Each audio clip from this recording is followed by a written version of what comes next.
ప్రాణాలు గాల్లోనే పోతాయనుకున్నా మళ్ళీ మీ ముందుకు వస్తామనుకోలేదు. ఈ కామెంట్స్ చేసింది ఎవరో తెలుసా? హీరోయిన్ రష్మిక.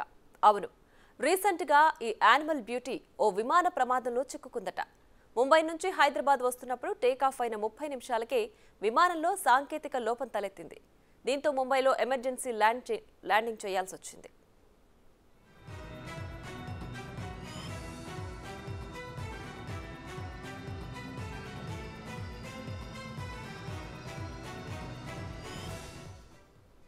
విమానంలో ఉన్న రష్మిక తెగ కంగారు పడిపోయిందట. ఎలాంటి గాయాలు లేకుండానే బయటపడ్డానని చెప్పింది. మృత్యువు నుంచి తప్పించుకున్నామని తెలిపింది. ఈ అన్ని విషయాలు ఇన్స్టాగ్రామ్లో ఫ్యాన్స్తో పంచుకుంది ఈ సిల్వర్ స్క్రీన్ శ్రీవల్లి. అవునట్టు మర్చిపోయా, విమానంలో ఆ టైంలో రష్మికతో పాటు శ్రద్ధాదాస్ కూడా ఉందట. శ్రద్ధతో దిగిన ఫోటో ఇన్స్టాలో స్టోరీలో రష్మిక పెట్టింది.